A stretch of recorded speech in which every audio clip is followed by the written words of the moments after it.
Hey guys welcome back to the P square salon. दिख गया ना ऊपर। तो ये माही मैम है। माही मैम आई है अपनी कैरा स्मूथ के लिए। तो कैसे कैसे हुआ तो थोड़ी सी बात तो पहले मैडम से ही कर लेते हैं। चलो hey guys welcome back to the P square salon और we are with Mahi ma'am. Mahi ji क्या करते हैं आप? जॉब करते हैं मैडम। इनकी वीडियोस आपने देखी होगी, बहुत अच्छी वाली। मैम के उसमें ना फीलिंग्स नज़र आती है ना, आंखों पे ध्यान देखना, वहाँ से आप अपने घर का वाटर कनेक्शन ले सकते हो, ट्रस्ट में। इतना रोना जरूरी होता है क्या मैडम?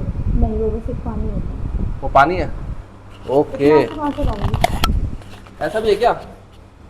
ओके चलो, अब फिलहाल मैडम आई है अपने हेयर को ठीक कराने। इनके हेयर हो गए बीमार, बिल्कुल ड्राई, डैमेज। ये कैसे हो गए मैडम? इतने ज़्यादा ध्यान नहीं रखते आप? ध्यान रखते, बस ज़्यादा ओपन रखने की वजह से, और इतना पोल्यूशन वगैरह है कंटेंट ना। बनाना जरूरी है। बाल जाए पर कंटेंट ना जाए। हाँ। ओके तो इस पे मैडम की डिमांड है कि इनको ना कैरा स्मूथ चाहिए, जिससे इनके बाल थोड़े से सीधे भी हो जाए और अच्छे भी हो जाए। दोनों चीज़ चाहिए, सिर्फ सीधे सीधे नहीं, सीधे के साथ अच्छे भी चाहिए।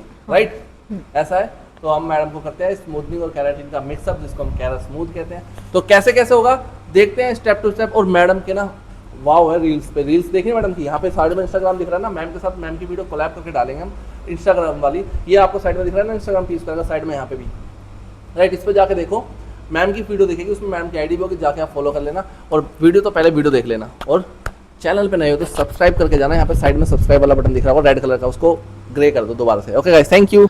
सो गाइस सबसे पहले हम वॉश कर लेंगे। देखो किसी भी ट्रीटमेंट के लिए वॉश जरूरी है। और मैम के हेयर में एक दिक्कत थी, मैम के हेयर ना एक्सेस फ्रीजी थे, और इससे पहले ही मैम ने स्मूथनिंग, कैराटिन, कलर वगैरह सब कुछ करवा रखा है। तो इतने ज़्यादा फ्रीजी हेयर पे ना स्पेशल तरीके से कैरा स्मूथ बिल्कुल जैसे होती है वैसे नहीं हो पाती। तो हमने बैक वॉश में यहाँ पे कैरा स्मूथ की फर्स्ट क्रीम लगाई, जिसको आप स्मूथनिंग ही कहते हो, नो डाउट उसी से होती है। तो हमने सीट पे ना लगा के, यहीं पे चेयर पे ना लगा के, यहीं पे लगाना स्टार्ट किया इसको। अच्छे से हमने स्मूथनिंग क्रीम लिखा ली पहले, और तरीके से यहीं पे लगाई, क्योंकि यहाँ पे ना आप इंस्टेंट एक्शन ले सकते हो। अच्छा, यहाँ पे बाल जलने की ये चीज़ की टेंशन कम होती है। ओके, जब क्लाइंट ने ऑलरेडी ट्रीटमेंट्स करवा रखे, स्मूथनिंग या बोटॉक्स, बोटॉक्स के नाम पे भी लास्ट टाइम मैम से हमने पूछा कि कैसे किया, तो उन्होंने बोला पहले ऐसे ही क्रीम लगाई थी एक, फिर उनको वॉश किया, फिर उन्होंने चेक कर रहे थे बालों को, फिर उन्होंने बोटॉक्स लगाया। तो ऐसे करके तो समझ आ जाती चीज़ें क्या हुआ था।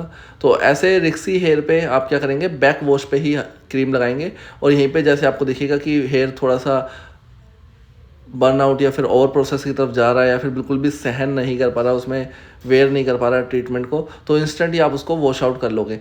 क्योंकि यहाँ से चेयर से शैम्पू स्टेशन तक लाने में जो 1 मिनट भी लग गई ना, तो उसमें ही हेयर अप डाउन हो जाएगा।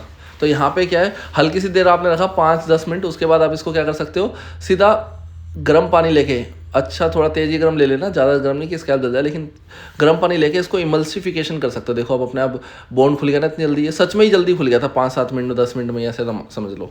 राइट, तो इस चीज़ का ध्यान रखो, इसलिए हमने यहीं पर लगा दिया था।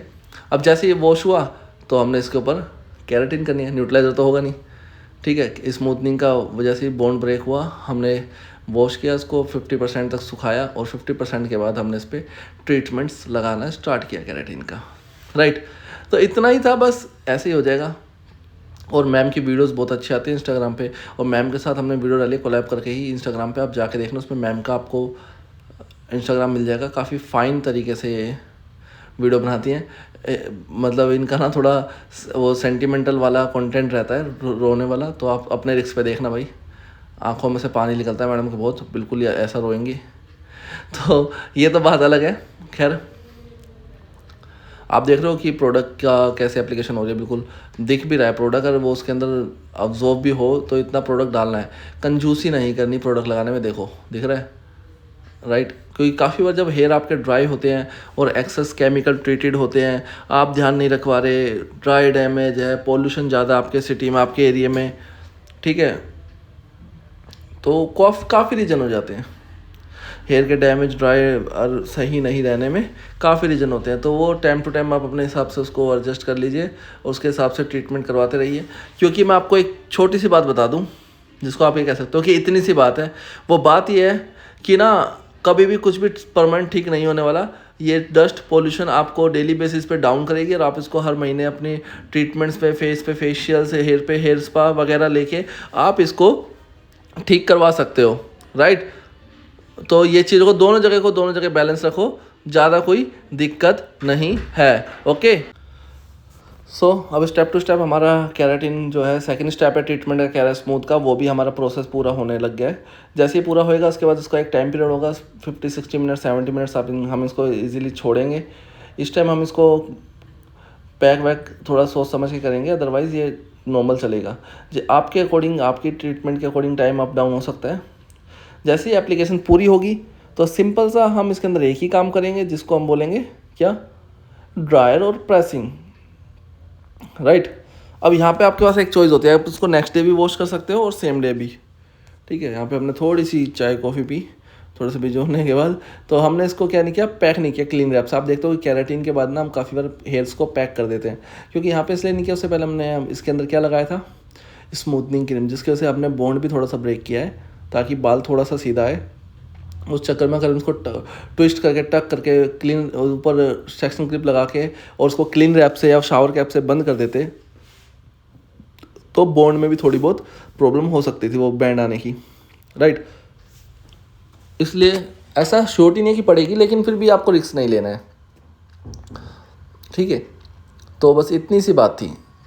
चीज़ों को थोड़ा सा समझ के करेंगे तो बहुत इजी लगेगा लाइफ में। आप ये देख रहे हो प्रेसिंग तो हो रही है, लेकिन प्रेसिंग से पहले आप हेयर देख रहे हो, हेयर पे कितना फाइन तरीके से ड्रायर मारा गया, देखो हेयर कितना स्ट्रेट दिख रहा है, राइट। तो आपको भी ड्रायर के अंदर काफ़ी जान लगाने की कि प्रेसिंग ईजीली भी हो जाए और हेयर के अंदर जो प्रोडक्ट है, ड्रायर की हीट और प्रेसिंग की हीट में फ़र्क होता है। आप समझो इस चीज़ को, ड्रायर और प्रेसिंग की हीट अलग अलग होती है भाई, एक जैसी नहीं होती, ये बात ध्यान रखना, राइट। तो ये ऑलमोस्ट हमारा ये देखो प्रेसिंग स्टार्ट हो गई है, और जैसे प्रेसिंग पूरी होएगी तो हम इसको पानी से धो सकते हैं, बालों को सिर्फ पानी से धो के हेयर स्पा लगा सकते हैं। क्या बोल रहा हूँ मैं, पानी से धो सकते हैं। आप इसके अंदर शैम्पू वगैरह नहीं करेंगे, हालांकि आपके पास होगा पीएच बैलेंसिंग शैम्पू, बिल्कुल माइल्ड शैम्पू, कि आपका प्रोडक्ट नहीं लिखा लेगा ये वो नहीं, फिर भी आप सिर्फ पानी से धोएंगे। और उसके साथ आप इसके अंदर hair mask, hair spa, conditioner, जो भी आपके पास है वो चीज़ आप इस पर लगाएंगे, राइट। बस इतना सही काम था। अब आप देख रहे हो कि प्रेसिंग पे भी पूरा ध्यान दे। अब साइड वाला सेक्शन देखो जिस पर प्रेसिंग नहीं हुई, वो कितना फाइन दिख रहा है, साइड वाला सेक्शन भी देखो, राइट। तो आपको ऐसे ही करना है। ड्रायर तो ड्रायर भी बहुत फाइन तरीके से और प्रेसिंग भी बहुत फाइन तरीके से, स्मूथनिंग क्रीम भी फाइन तरीके से, केराटिन भी फाइन तरीके से, बहुत फाइन मीन्स बहुत फाइन सेक्शन और बहुत सफाई से तरीके से लगाना है। और ये कहीं नहीं होता कि बस उसके अंदर बॉन्ड ढंग से ब्रेक कर लो फिर कुछ दिक्कत नहीं है, या न्यूट्रलाइजर ढंग से लगा दो तो दिक्कत नहीं है, या फिर प्रेसिंग ढंग से कर लो, नहीं भाई, आपको हर एक काम करना पड़ेगा। ऐसा नहीं होता है कहीं पे भी, ये बस कहने वाली बात होती है। सबसे मुश्किल काम को वो बोलते हैं कि बस वो ढंग से कर लेना, बाकी आप देखो ना, अगर आप स्मूथनिंग क्रीम में बॉन्ड ढंग से ब्रेक कर लो तो हो जाती है, नहीं उसके बाद आप बालों को गोल गोल बांध दो तो भी बाल सीधे हो जाएंगे क्या। तो हर एक स्टेप ज़रूरी है, आप इस चीज़ को समझो, हर एक स्टेप ज़रूरी है भाई। कैरा स्मूथ हो, कैरा साइन हो, बोटॉक्स हो, या फिर केराटिन, या फिर स्मूथनिंग, कुछ भी हो, कलर भी कर रहे हो, कटिंग भी, तो हर एक स्टेप हर एक चीज़ में ज़रूरी है। आप कुछ भी चीज़ स्किप नहीं कर सकते, समझ रहे आप कुछ भी चीज़ें स्किप नहीं कर सकते, ये बात आप ध्यान रखना। प्रेसिंग पूरे होते हमने हेयर वाटर वॉश किए, स्पा लगाया, और उसके बाद ड्राई करके आपको दिखाता हूँ फाइनल रिजल्ट। बहुत वाव आया, बहुत बेहतरीन आया यार, ये देखो रील भी बहुत बेहतरीन बनी है। अब इस सारी बातों को छोड़ो, चलो मैम से बातें करते हैं, आ जाओ। कैसा लगा आपको ये स्मूथनिंग केराटिन का रिजल्ट? कितना वाव आ गया मैम, वेट आ गया हेयर के अंदर, बहुत हैवी लग रहे हैं हेयर। हाँ जी, मैं आपको फ्रंट से दिखाता हूँ, लेंथ भी इंक्रीज लग रही है, लेंथ भी इंक्रीज लग रही है। देखो मैं आपको फ्रंट से दिखाता हूँ मैडम की हेयर, ये देखो ऑल गुड माही। हाँ जी, ये लो, ये देखो लुक। अब न्यू कंटेंट आएंगे मैडम, लुक अपग्रेड हो गया है तो न्यू कंटेंट तो आएंगे ही, ठीक है। और इन्हीं मैम की जो हमने रील बनाई है, मैम की आईडी भी ये साइड में पी स्क्वायर है, उसके इंस्टाग्राम पे जाओगे तो आपकी मैम की रील मिल जाएगी, उस मैम की आईडी भी मिल जाएगी आपको। और रील कैसी बनी वो जरूर बताना। लुक और रिजल्ट तो आपने देख ही लिया, लुक ये रिजल्ट है। आपको कैसा लग रहा है? बढ़िया, टू बढ़िया, टू गुड, टू और गुड, थैंक यू।